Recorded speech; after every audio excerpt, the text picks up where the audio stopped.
you guys for tuning in. The InLab is mainly for helping out business owners and future business owners, entrepreneurs, and everybody of any walks of life, okay? Our goal is to get you connected with our people here in the States, since we have a lot of international people joining in lately. So we're just getting you connected mainly with internationally here in the States with our people that we know in Florida. Let's keep it designated. But I want to tell you something. Our facilitators are the best. I will say they're the best. They have done so much for our community, and in addition to that, they have been growing exponentially. Like Vincent here, who got a book coming out, and I'm hoping to get the book. I'm on your subscription thing, so I've been waiting. I'm anxiously waiting so I can get this book to my nephew. Yeah. He's also going up to Tallahassee. He's doing more up and coming things, you guys. He's helping out. It's Tampa General, right? Oh yeah, doing work with Tampa General. We just got back from Tallahassee Tuesday and Wednesday. We were there. We were speaking with the legislators and all the members of Congress, sharing my story and emphasizing the quality of care in hospitals, how important quality of care versus just any care is, and of course, awareness for drinking and driving and traumatic brain injuries. See, you guys, this is what I'm talking about. See, I love you, Vincent. But you guys, you gotta stay in tune for Vincent. Make sure you go to his website. If you have any questions, make sure you get his email and contact information. So that way, if you do have any questions after this workshop, that you can reach out to them directly. Our facilitators are kind of like have that open door policy, not source. Thinking of Intel. Yeah, if anybody has any questions throughout, I'm going to hope to engage with some of you throughout my presentation. I'm real excited to get started, and I want to honor your time. So if anybody else comes in, we'll just pick up from where we are. So let me just figure out to share the screen. Okay. All right, I see your screen, Vincent. Can everybody see the PowerPoint? Everybody could see the first slide, Patricia? Yes, I can see it. All right. Well, welcome to Where to Begin in Entrepreneurship. My name is Vincent A. Lanci, and I'm very excited for this discussion today. We're going to dive into fears entrepreneurs face, how to start, how to scale, and so much more. My goal is to help y'all brainstorm today and have some discussion back and forth, help each other succeed and help each other grow, because that's what it's all about. And I'm honored now to give my third Where to Begin in Entrepreneurship presentation. So let's dive right into it. Here's an outline of what we will be going over today. We have a lot to cover, and I'm excited to get started. I'll introduce myself a bit further. We'll talk about what an entrepreneur is. It's a very common word, very popular word now, often misused. So I want to help everybody understand really what an entrepreneur is, what it looks like behind the scenes. It is not always very glamorous. The Jeff Bezos, the Elon Musk, those are one in a million. Behind the scenes, we all are working very hard. I want to share some characteristics of what an entrepreneur really is to see if it sounds like you, because I've learned through my experiences, life is too short to be doing something we don't love. So I hope to inspire some of you today. I'm real excited to share areas to think about before you get started. This is something I wish I had more knowledge on before I started, because there is no blueprint in entrepreneurship. There is no textbook. It is a lot of trial and error. So I'm hoping to help y'all grow quicker than I did. Talk about how to grow, some fears we face, and of course, I have some call to actions at the end of this presentation, so stay tuned to the end. But for those of you who do not know me, my name is Vincent Lanci. I'm here in Tampa since 2009. I traded my snowflakes for palm trees, and I don't foresee trading them back. I ended up here today on a path to normalize the conversation around mental health, inspiring entrepreneurship, because when I was 21 years old, I was the victim of a hit and run accident while on foot. I was left for dead in the middle of the road during the middle of the night. I had to relearn how to walk, talk, spell, you name it. And I'm going to get into that a little bit more later, but it prioritized things for me. It cleared my perspective of what was important in life. My whole life, I wanted this corner office and this finance degree to be used. And it turns out that didn't make me happy. So we'll touch on that a little more, but I want to get started. What is an entrepreneur? I included 3 definitions, and you can see in green, I have some common words that are repetitive, highlighted. One who organizes, manages, and assumes the risks of a business or enterprise. A person who organizes and manages any enterprise, especially a business, usually with a considerable initiative and risk. An individual who creates a new business, bearing most of the risks and enjoying most of the rewards. You see at the bottom here, organizes, manages, and risks. An entrepreneur, we're risking it all. We're building something from nothing in hopes that we hit our goals, we hit our fulfillment, I should say. For me, I get such joy out of public speaking, providing my books to kids all around the world. And it's exciting because I am just getting started. And I hope to learn a lot from you all too when I start including you in the presentation. Here I included a lot of hats. As an entrepreneur, we wear a ton of hats. There are a ton of jobs. I now would like to open this dialogue up a bit. If anybody would be kind enough to jump in here. What are some jobs you feel an entrepreneur has or does on a daily basis? Some areas we work on. Self-development. Thank you. Self-development is huge. Reflection, always learning, forever a student. Me, I'm always reading a blog or a website or a book because I need to improve my skill set. Bookkeeping. Thank you so much, Denise. Bookkeeping is huge. If you're not organized, you are all over the place. In the beginning of entrepreneurship, it's easy to manage 1 or 2 emails, 1 or 2 tasks, but as you start to scale, it does get extremely chaotic and busy. I'm going to plug the CRM software I started using, SalesFlare. Jeroen Kortout was on my podcast. He's out in Belgium and created the CRM software where for me, using an Excel sheet just wasn't possible anymore. Between the podcast, the books, and relentless networking, I had to find a way to stay better organizing. Thank you, Deju. We have hiring, administrative, strategic planning, researching, and learning new systems. These are all correct. Managing teams. Thank you all so much for your participation. These are all areas we have to learn. Here, we touched on a lot of these. Networking, sales, admin, we heard, HR, marketing. All of these areas we have to learn. In our 9-to-5s, we typically, or at least for me, I was given a few tasks and I had to be great at them. In entrepreneurship, we have to be at least satisfactory in all of these. And I'll talk a little more later about combining your weaknesses with others' strengths. For me, social media is a very big hurdle for me. Website building, I had a trial and error, always fixing it over the course of my 8-year career. And of course, you see here also accounting and finances. You hear these statistics all the time about how a lot of businesses don't make it past year 3, 4, even 2. A big part of that is the behind the scenes work, the admin work, the tax work, whether you're an S Corp, an LLC, you name it, there's a lot to do. But I want to ask if someone else can keep typing in this chat box, how does this much responsibility make you feel? Does this excite you? Does this scare you? I'm hoping this excites you because if it does, the world is yours. There's endless possibilities in entrepreneurship, and I can't wait to hear from you and learn about what some of you are doing after this discussion. Now we're going to switch over to characteristics, and I want you to think to yourself, thank you, Denise. I'm glad you're excited. I can't wait to learn a little more about you after this and see how we can help each other grow. But these are also some characteristics here. We talked about the jobs we have, the hats we wear. Here are some things that we embody. Willing to take on risk. Again, that word risk, it's always there. It's a constant. Likes to create problems. This is something I find myself doing all the time. On my podcast, That Entrepreneur Show, I have a Gasparilla overload every January. For those not in Tampa, Gasparilla is our version of Mardi Gras. It unites the city together. And I create a Gasparilla overload with one Tampa entrepreneur being highlighted each day for a whole week. So there I created a problem, but then I created the solution. Creativity, being curious and disciplined. Discipline, I can't highlight enough. It is very easy to make excuses in life, and we're all so busy. There's so much to do, especially moving past COVID times where we're all up and running. I work very hard to stay disciplined because I know if I'm not organized, I let myself slip up, I won't be able to hit my goals. I won't be able to accomplish what I'd like. And I want you to think to yourself here, how do these characteristics sound? Do they sound like you?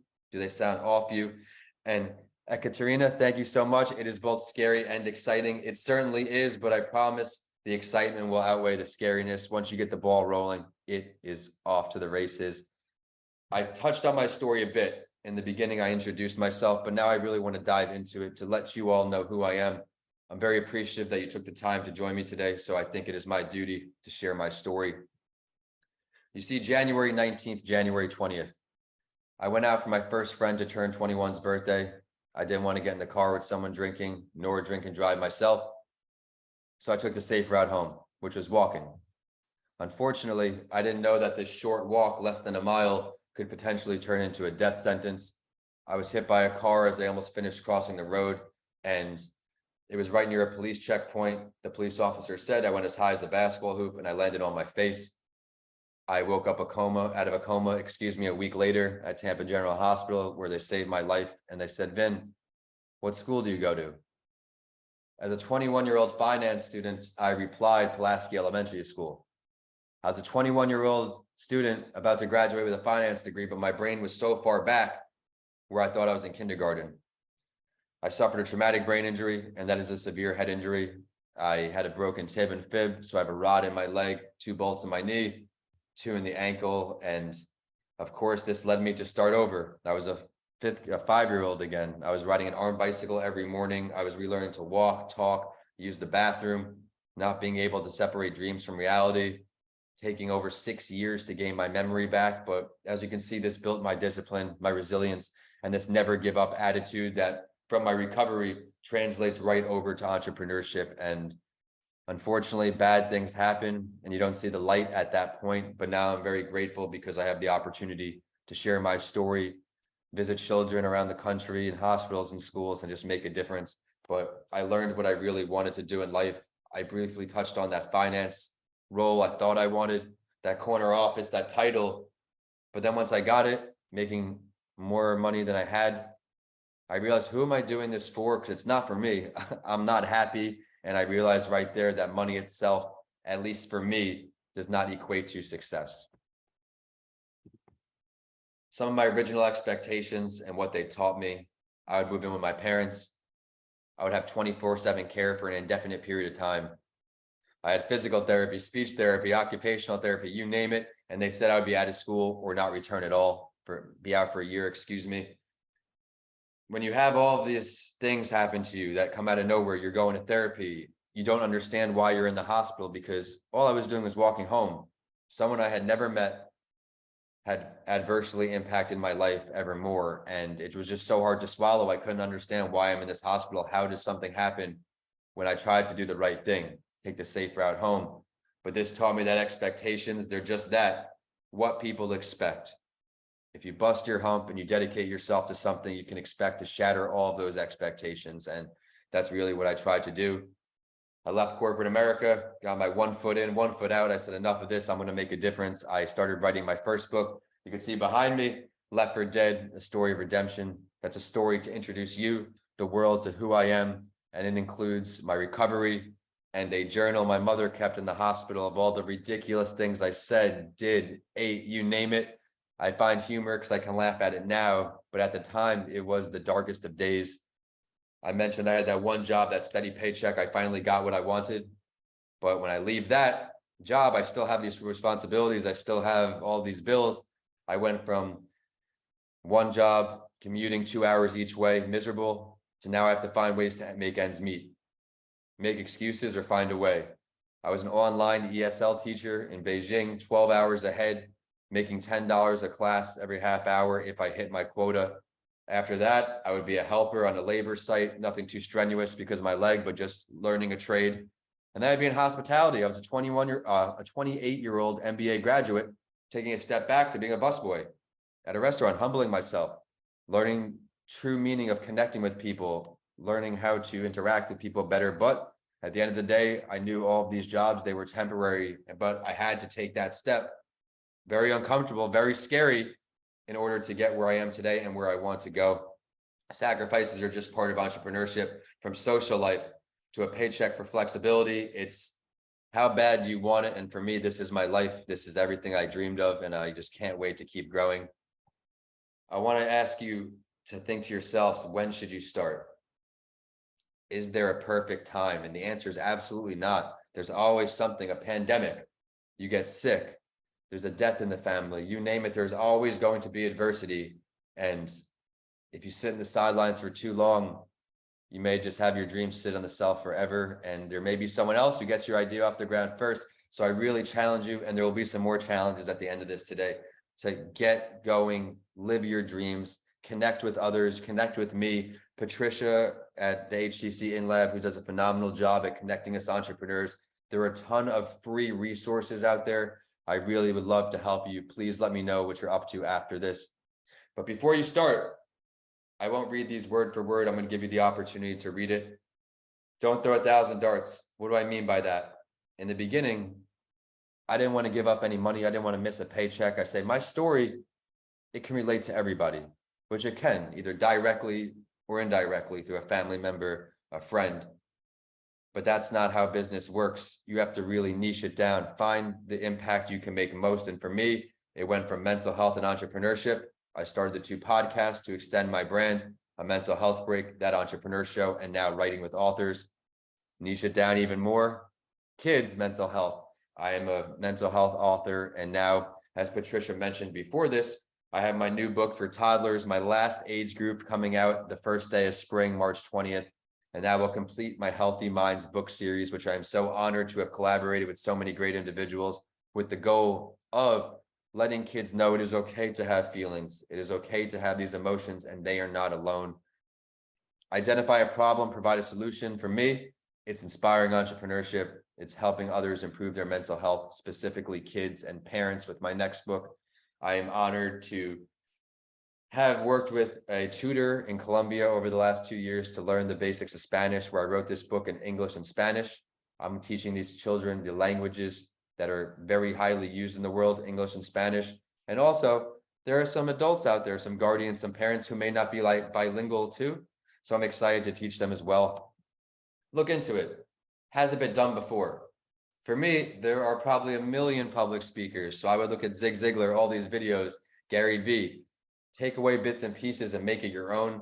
Of course, you want to be unique. You want to stand out. You were born an original. Keep thriving as an original, but there are ways to learn. If you're limited on resources, as me in the beginning, a solopreneur, you have to get crafty. You have to find ways to make it happen. And now with the internet, YouTube, there's a ton of information out there. I challenge you to get searching after this show ends. Create a business plan, a mission statement. This is something a lot of people skip on and they find themselves straying off. Me, myself, I had the business plan rough. I didn't really have a mission statement. Now I'm very hyper-focused on my mission. Type of company. I recommend an accountant for everyone, as I particularly wouldn't go to a teacher to fix my car. I wouldn't go to me, a speaker, to paint your house. I would find someone who is great at what they do. You don't want to get in trouble tax season. What's best for you? S Corp, sole proprietorship, partnership, LLC, depending on what you want to do. Each of these has different values and some drawbacks as well. Me, I'm an S Corp. Fill people in your inner circle. If you read my first book, Left for Dead, I talk about my Tampa family.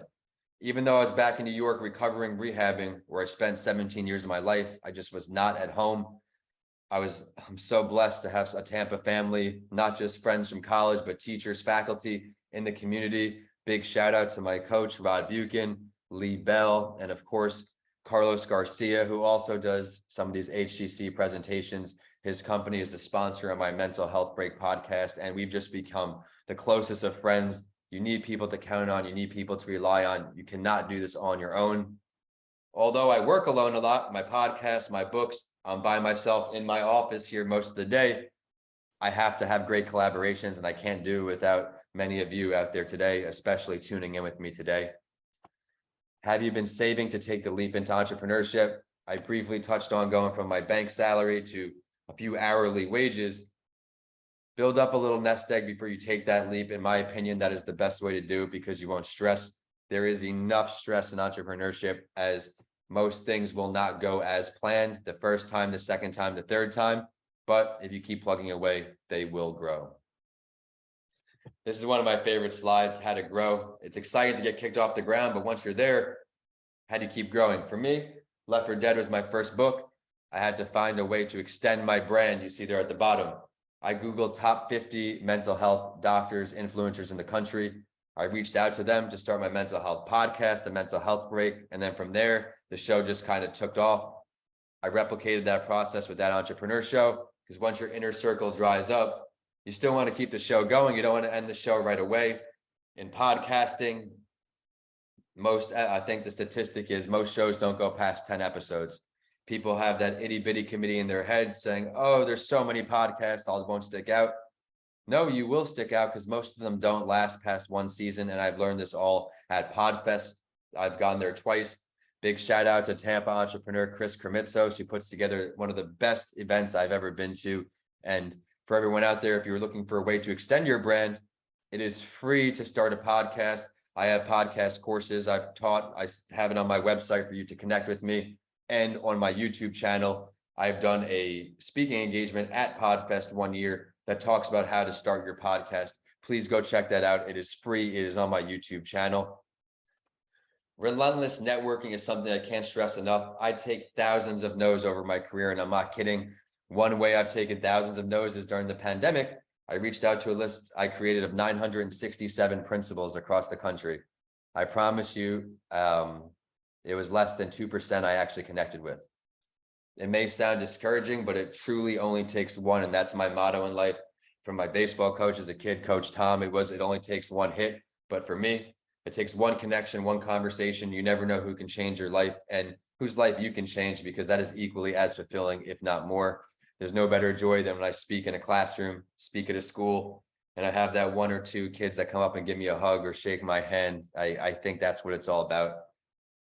Humble yourself, ask questions. Most people are 100% willing, I've learned, to help you. They may not be in the position to buy something, but they will be in the position to give you some advice because they had someone help them along the way, I'm sure. Planning. We want to be firm in our goal, but flexible as how you get there. Adversity will strike you. We touched on that before, from any angle, unexpected. Not many expected the global pandemic to happen. So a lot of things were shaken up. For me, I can't speak in schools and get paid for it because budgets are gone. I learned if kids are in virtual sessions, most schools don't get that budget. So what did I do? I pivoted. I kept writing. I started my podcast. I just stayed networking, because now, as I'm putting out books 6 and 7, we'll touch on that again in a little bit. You have to have that network. You have to have that reach. And for me, I mentioned I have the tutor in Colombia. My illustrator on this last project is in Serbia. So I'm really trying to create this worldwide reach because I want to influence as many kids positively as I can. I'm now going from a solopreneur to building a team. My illustrator is becoming, once again, my social media employee, which I'm very excited about. I have my virtual assistant, Eric, helping me with emails and scheduling. So baby steps in the right direction. We talked about extending your brand, but I cannot emphasize enough the bottom of this screen. Taking care of your physical and mental health. If you follow me on social media, you see I'm in the gym every day between 3 and 4 a.m. Of course, there's physical benefits, but that's my mental health cheat code. I am not thinking clearly if I don't do a bit of exercise. And that doesn't mean just weights. For everyone out there, that could be taking a walk. That can be riding your bike. That can be anything, getting the blood flowing, getting your body moving. It was a hustle culture. I was the guy working 18 hours for 4 or 5 years. Then you learn something about a little thing called burnout and how important self-care is. In my book, Mr. Lanci Talks Mental Health, my section I emphasize, and that's on my hat, you can see right there, that's the cover of the book. I emphasize taking breaks, a mental health day each week, which is something you love to do. Take time to enjoy it. And it sounds childish, but I promise it pays major dividends. For me, and you're allowed to laugh at this, I have my Jets on Sundays as my mental health day, even though they are not good for my mental health because they typically lose. Although this year we did a little better than usual, but that's my put my diet aside. I have wings, I watch the game, and I'm just in my happy mode. A little more about extending my brand here. These are my 3 podcast series. Writing with Authors, that's my YouTube series. I interview a different published writer each episode there to inspire writers worldwide, help you get over your writer's block. Or if you're just a lover of reading, check out some new books.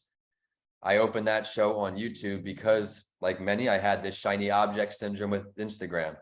I'm trying to get these followers, building this account. I'm not monetizing it. I don't feel I'm making much of a difference because I don't know which times to post. I don't know the algorithm. It's always changing. So I got the YouTube channel up and running.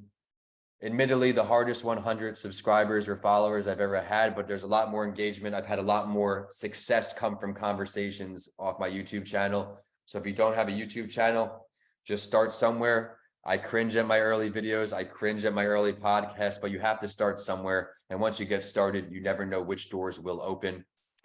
Next, you see a mental health break. I've had the opportunity to interview a different advocate or doctor each week since January 2020. And on that entrepreneur show, I've had the opportunity to interview the founder of a company or brand each week since 2019. And from there, of course, you're able to use your book as a business card in these shows, talk on these topics, and of course, help each other grow. I'm very grateful for everybody that's participated so far, from Cher to Denise, Deju, Ekaterina, Kristen. I would like to ask for some more feedback here. What are some fears that you think entrepreneurs face? Please type in the box if you can help me out. What are some fears that you think go through the minds of entrepreneurs?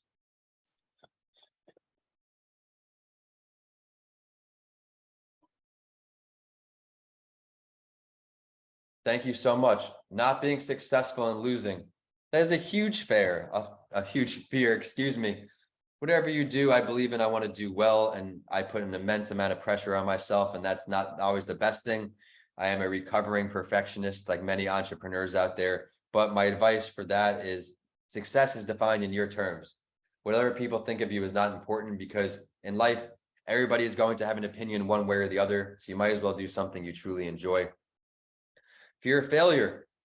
To me, that was something as well, but I've looked at failures as learning lessons. There is no failures. Every time something doesn't go as planned, you tweak it a little bit, you get back on the horse and you keep going. Thank you.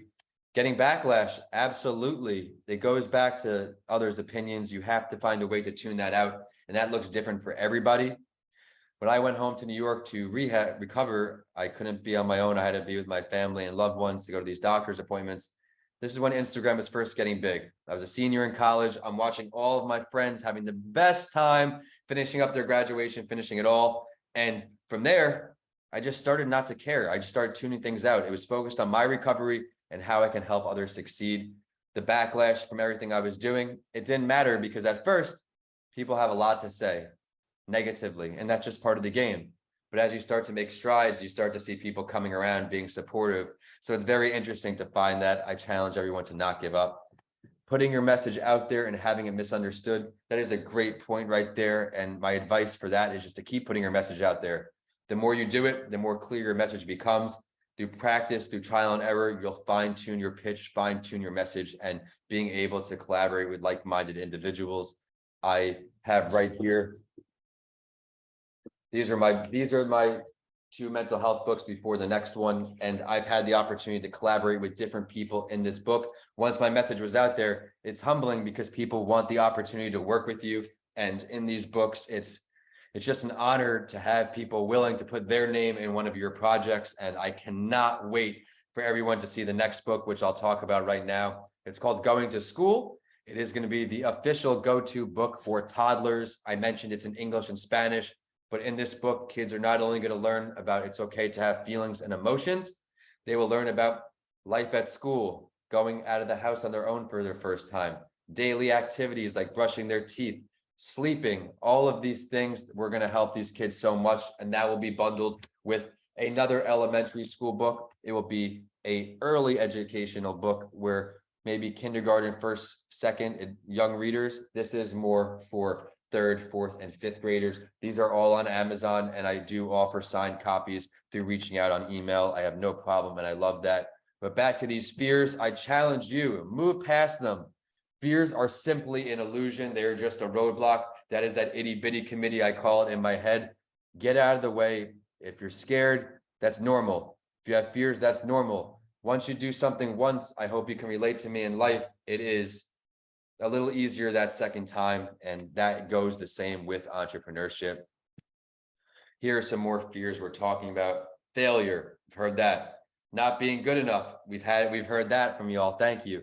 Fear of others' reactions. Everyone hit these so perfectly. I'm so grateful for all of your interaction. Fear of too much uncertainty, and that is a huge one. I really highly encourage you to have a little nest egg. I'm not talking $1 million, just something to carry you over while you have your part-time job so you don't stress in unnecessary ways.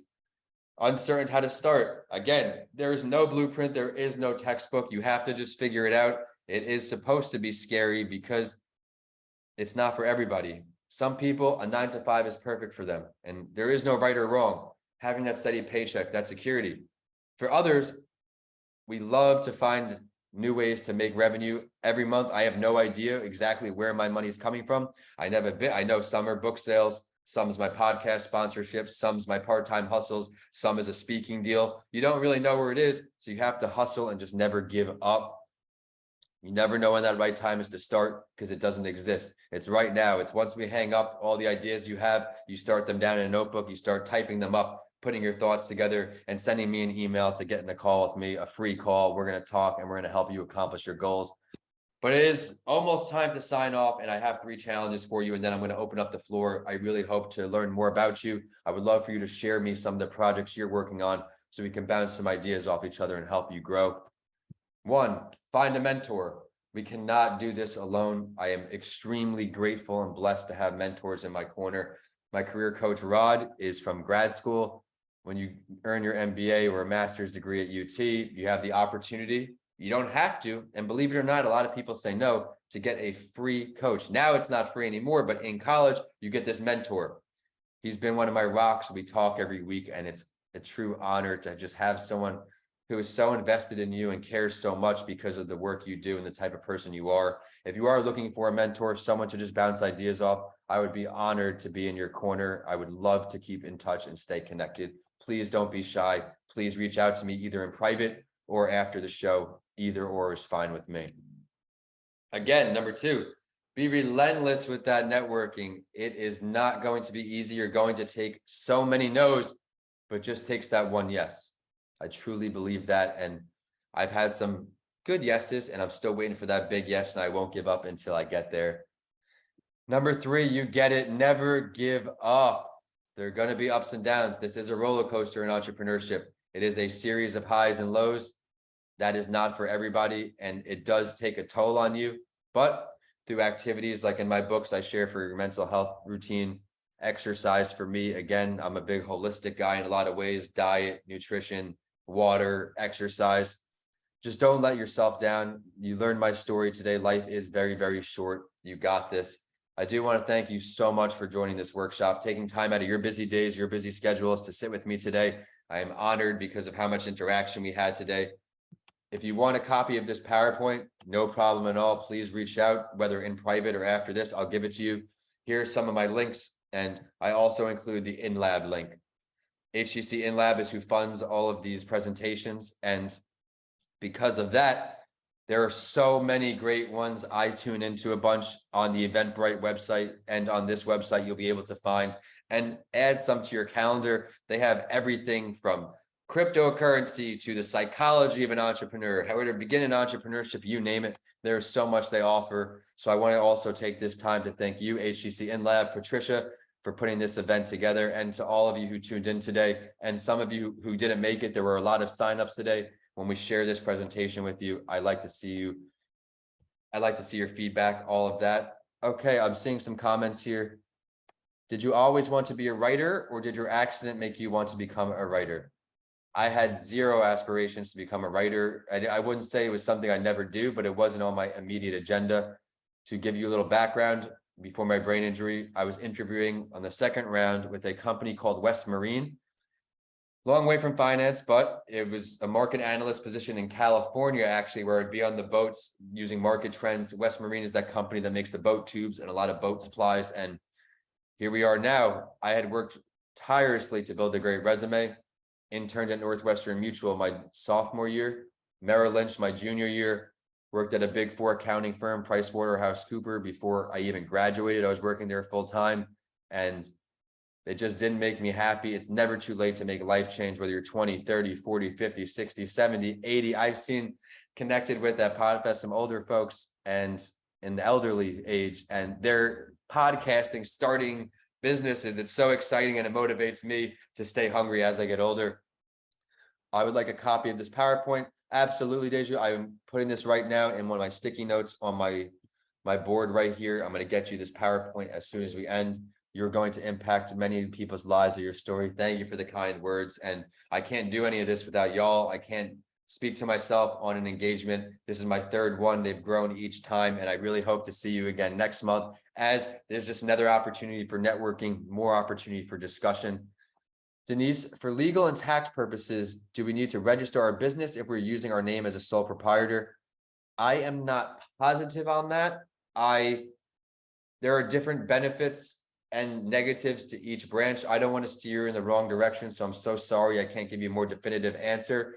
Many accountants have free discovery calls. If you're looking for an accountant, please feel free to message me either privately or in here. I can connect you with mine. He does a great job for me. Again, I'm an S Corp because that makes the most sense for me.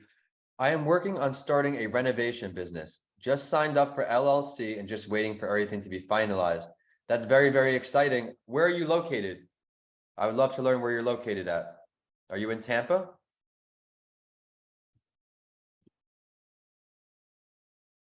Clearwater. I'm right over the other bridge. I'm over in St. Petersburg. I would love to connect further after this. If you have any questions at all, maybe I can find some people to connect you with for your renovation business, or maybe just share it on my pages for you to help you get started. I have no problem with doing that at all.